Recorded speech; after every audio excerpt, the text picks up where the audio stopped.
Assalamualaikum warahmatullahi wabarakatuh. Selamat datang kembali di channel Fees.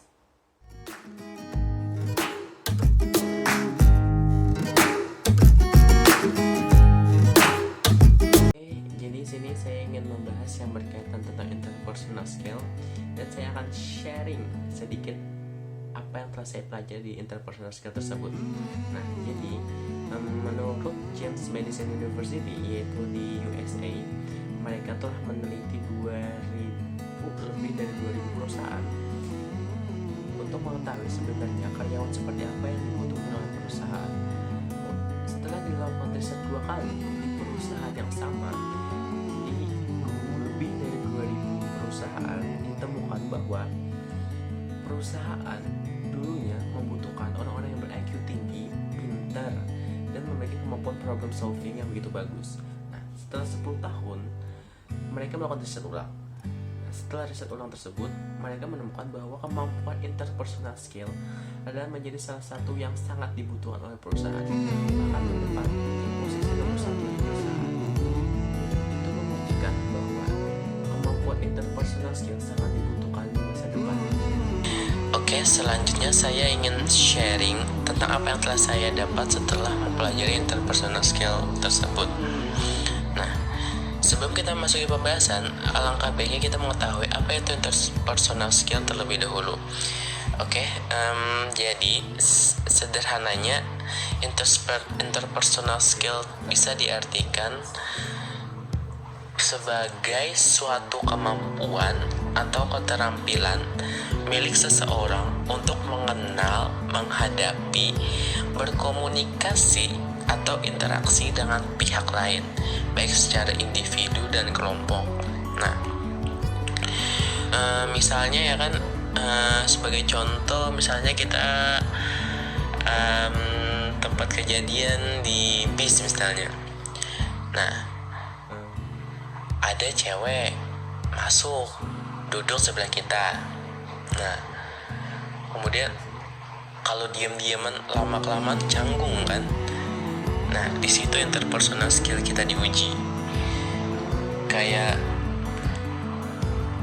bagaimana kita berkomunikasi dengan baik, mengenal, menghadapi. Nah, di situ istilah ini juga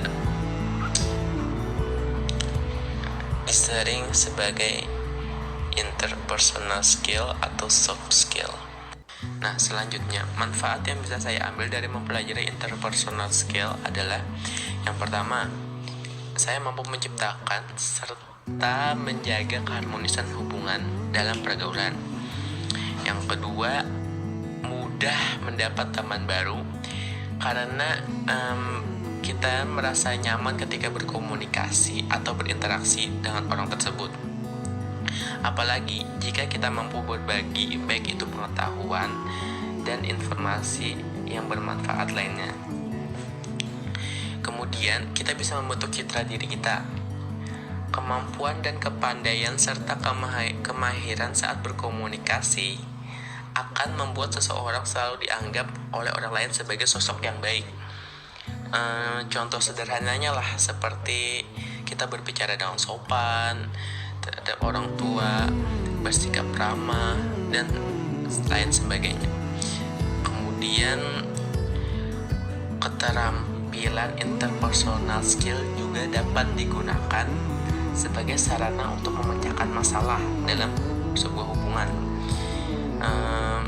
Misalnya kemampuan berkomunikasi yang baik, masalah yang sering sekali terjadi di lingkungan, pergaulan, dan komunitas sosial bisa terselesaikan tanpa menimbulkan masalah baru.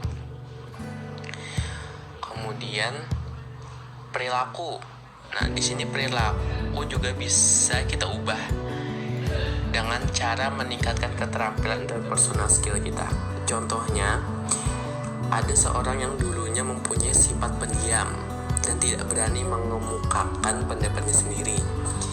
Tapi sejak dia mempelajari interpersonal pada dirinya, dia jadi mudah tersenyum dan bicara di hadapan banyak orang. Nah, ini saya banyak temui di sebuah organisasi kampus, semisalnya begitu. Nah, Di sini kegunaan dari keterampilan interpersonal yang saya pelajari yaitu mampu menyampaikan informasi atau pesan dengan tuturan bahasa serta kalimat yang baik, sehingga pesan tersebut mudah dipahami dan dimengerti pendengar dan penerima pesan gitu. Oke, jadi kesimpulannya yang saya pelajari adalah interpersonal skill